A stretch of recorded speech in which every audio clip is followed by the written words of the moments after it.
sou a porta. Se alguém entrar por mim, será salvo. Dr. Joseph Murphy.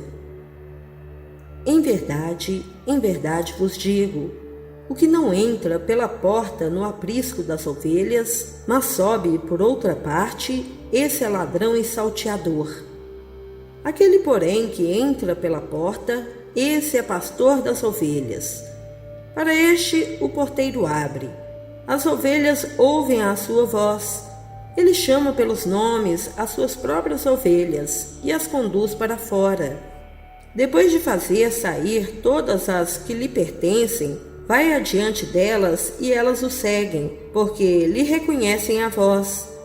Mas de modo nenhum seguirão o estranho, antes fugirão dele, porque não conhecem a voz dos estranhos. Jesus lhes propôs esta parábola, mas eles não compreenderam o sentido daquilo que lhes falava. Jesus, pois, lhes afirmou de novo: em verdade vos digo, eu sou a porta das ovelhas. Todos quantos vieram antes de mim são ladrões e salteadores, mas as ovelhas não lhes darão ouvidos. Eu sou a porta. Se alguém entrar por mim, será salvo.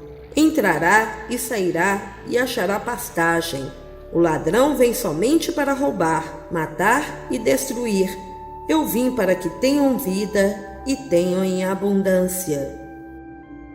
A porta é de nossa própria consciência. Eu sou a porta. Tudo o que experimentamos na vida passa através da nossa própria consciência. Nossos estados de consciência representam o que pensamos, sentimos, acreditamos e damos consentimento. Nossos estados de consciência sempre se tornam manifestos. Nada acontece no exterior sem que primeiro aconteça no interior. Antes de podermos manifestar saúde, paz e abundância, devemos possuir o desejo na consciência. Devemos ter o sentimento de posse interior, ser antes de poder ter. Os antigos diziam: ser é ter. Se um homem tenta alcançar o que deseja através de meios externos, o desejo irá se esquivar dele para sempre. É um ladrão e salteador, no sentido de que está roubando de si mesmo a alegria de manifestar seu ideal, ao recusar-se a afirmar e sentir mentalmente a sua realidade. Deve ter primeiro o equivalente mental, depois a manifestação se segue. A mente ou consciência é a porta para toda expressão. Converso com pessoas que estão tentando ser espirituais, submetendo-se a dietas rígidas, abastecendo-se de determinados prazeres e sujeitando o corpo a posturas extremamente difíceis e dolorosas. Outras limitam-se a dietas de frutas e retiram-se da vida, esperando assim alcançar níveis superiores de desenvolvimento. O jejum e uma disciplina física rígida não proporcionarão uma transformação mental, que é o objetivo desejado. Estão tentando realizar a escalada por outro caminho, e é claro que ficarão completamente desiludidas. É absurdo imaginar ou conceber que uma pessoa começando de um ponto de vista exterior possa alcançar níveis superiores de consciência espiritual. O álibi que tais pessoas usam é o de que está escrito: um homem deve negar a si mesmo. Você deve negar a si mesmo a satisfação mórbida de acalentar ressentimentos, rancores, má vontade, indignação, orgulho espiritual. A frase mencionada atrás, citada por algumas pessoas, deve ser encarada à sua verdadeira luz psicológica para ter algum sentido. Certamente não significa que você deve negar a si mesmo os confortos e comodidades da vida. De onde vêm essas coisas?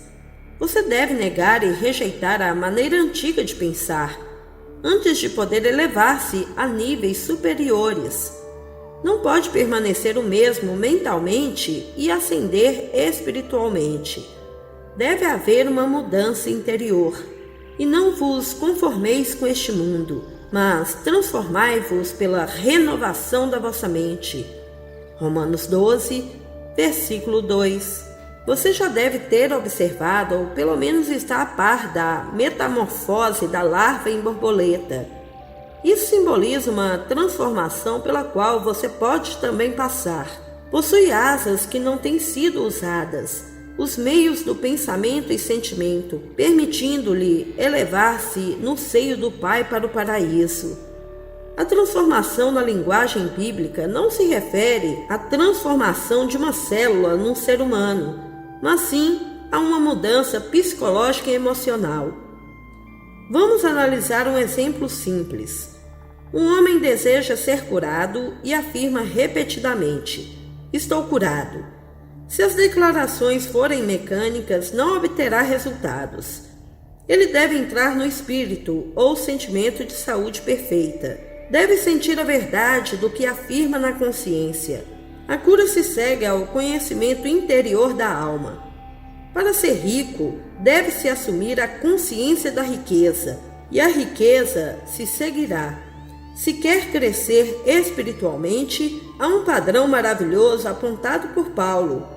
Tudo o que é verdadeiro, tudo o que é respeitável, tudo o que é justo, tudo o que é puro, tudo o que é amável, tudo o que é de boa fama, se alguma virtude há, e se algum louvor existe, seja isso o que ocupe o vosso pensamento. Filipenses 4, versículo 8. Comece de dentro, não de fora. Espiritualize seus pensamentos, sentimentos, reações e emoções. Cuide para que todos os seus pensamentos, práticas mentais e impulsos se conformem com o padrão espiritual de Paulo. O exterior terá correspondência com o interior. Os ladrões e salteadores são as emoções e pensamentos negativos a que nos entregamos. Medo, ignorância e superstição são verdadeiros ladrões, roubam-nos saúde, felicidade e paz de espírito. As ovelhas mencionadas neste capítulo são os estados de consciências nobres e maravilhosos que nos abençoam. A convicção e compreensão do bem é o pastor que vela sobre as ovelhas, estados mentais. O estado de mente predominante sempre domina e governa, da mesma forma que um general comanda no exército. Nós nos tornamos o verdadeiro pastor quando reconhecemos o poder criativo e a autoridade da nossa própria mente. Temos confiança em nossa capacidade. Escolhemos o bem e rejeitamos o alimento mental que é nocivo. Chamamos nossas ovelhas pelos nomes quando ingressamos no sentimento de ter, ser ou fazer as coisas que ansiamos ter, ser ou fazer. Se mantemos esses ânimos, eles se consolidam dentro de nós e as representações subjetivas se tornam manifestações objetivas. No versículo 4, aprendemos a lei mental de equivalência, significando que devemos aceitar mentalmente e sentir a verdade do que afirmamos, antes de sua manifestação. Como diz o juiz Trauert, o sentimento é a lei, e a lei é o sentimento. A voz é o ânimo, tom ou atitude mental. Condições, circunstâncias e eventos seguem-se ao ânimo mental interior do homem. Kimbe disse: o homem é a crença manifesta. A voz do estranho é para afirmar uma coisa e sentir outra. Por exemplo, um homem pode rezar por uma cura e acreditar que é incurável ou que as estrelas estão contra ele. Tal atitude mental é como misturar um ácido com alcaloide. Obtém-se uma substância inerte. É claro que há uma resposta na ausência daquilo por que rezamos. Se um homem afirma ser outra coisa que não o que realmente sente, está roubando a si mesmo. Pode afirmar ser um grande ator e ao mesmo tempo sabe no coração que não o é. Tal homem é um ladrão e salteador. As ovelhas, estados admiráveis personificados, não acompanharão tal atitude negativa. As ovelhas são animais cuidados. Gabar-se e assumir posições sem convicção interior não leva a nada. todos quantos vieram antes de mim são ladrões e salteadores não significa, como muitas pessoas afirmam, que todas as religiões antes do cristianismo eram falsas. Tal declaração é inverídica e ridícula. Tenho certeza de que a interpretação que vou apresentar a seguir faz sentido. Se você acredita que circunstâncias, condições, eventos, idade, raça, falta de dinheiro e assim por diante são fatores que podem impedi-lo de realizar seus objetivos, então é um ladrão e salteador, pela simples razão de que está roubando a si mesmo a alegria de tornar-se o que deseja ser. Há apenas um poder e sua convicção sobre a resposta à sua prece não pode ser cancelada. Um com Deus é a maioria. Se Deus está ao seu favor, quem pode estar contra?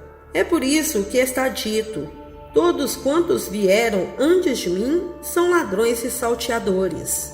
No versículo 11 está dito: o bom pastor dá a vida pelas ovelhas.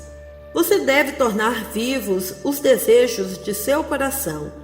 Deve dar-lhes vida, concedendo amor e sentimento aos planos e objetivos que tem na vida. Cérebro e coração devem estar unidos como um casal. O pensamento deve se fundir com a emoção, a fim de personificar seus sonhos. No versículo 12, a referência ao lobo significa qualquer ânimo de carência, dúvida e medo que neutraliza e destrói os ideais positivos. Devemos manter uma convicção inabalável e irrevogável do bem. Se assim não fizermos, somos meros mercenários, porque não possuímos nossas ovelhas. Não possuímos a ideia na consciência. Não acreditamos realmente, muito embora possamos aceitar intelectualmente. Ainda tenho outras ovelhas. Não deixe aprisco. A mim me convém conduzi-las. Elas ouvirão a minha voz, então haverá um rebanho e um pastor. Temos muitos desejos ou ovelhas, assim como um desejo supremo e principal. Um homem pode desejar saúde e a verdadeira expressão. Ao mesmo tempo, pode desejar prosperidade para o filho e um casamento feliz para a filha. Para obter esses desejos, ele tratará cada um especificamente, especializando a lei. Faz isso pela comunhão no silêncio. Depois que acabou de tratar cada um, compreende que todos os pedidos são atendidos agora. Sua palavra, pensamento e sentimento é a lei para onde tudo é enviado. Ele vai dormir na alegre convicção de que todas as suas preces estão atendidas. O aprisco é o invólucro que a tudo abrange, o ânimo de amor. O pastor é a convicção absoluta de que assim é. No versículo 17, dou a minha vida para reassumir, refere-se ao fato de que você deve morrer para o velho conceito ou avaliação de si mesmo, antes de poder ressuscitar seu novo ideal. Antes que alguma coisa nasça, algo deve morrer.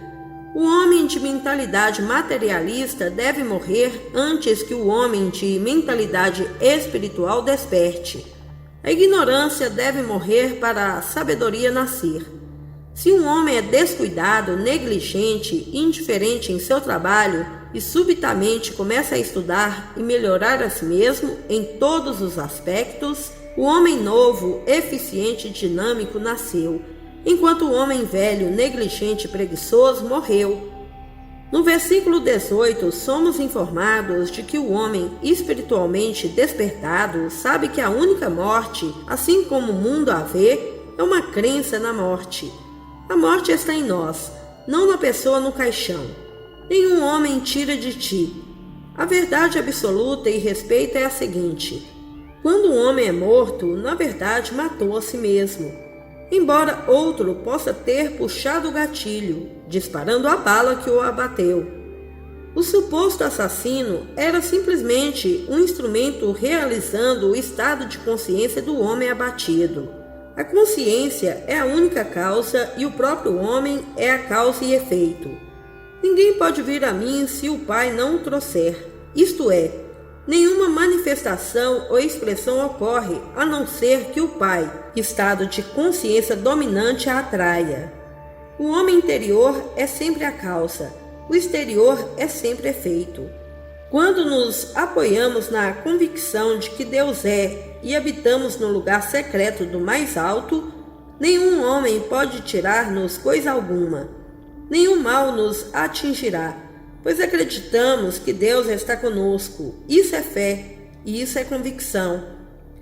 No ano passado, 1955, no Japão, um mestre falou-me de uma mulher chinesa durante o ataque japonês, a qual disse aos outros: venham ficar sob o meu guarda-chuva, creio em Deus. As bombas estavam caindo ao redor, mas nada a afetou. O motivo é que ela estava em um terreno sagrado, sua consciência da presença e amor de Deus. Vivendo no mundo, devemos viver de tal maneira a não dar ouvidos a qualquer coisa que não encha nossa alma de alegria. Eu lhes dou a vida eterna, jamais perecerão eternamente, e ninguém as arrebatará da minha mão. Isso significa que dura para sempre tudo o que a consciência toca ou abençoa. A partir do momento em que experimentamos Deus ou o Espírito da Verdade, nunca mais voltamos a ser os mesmos de antes. O novo entendimento ou compreensão fica conosco para sempre.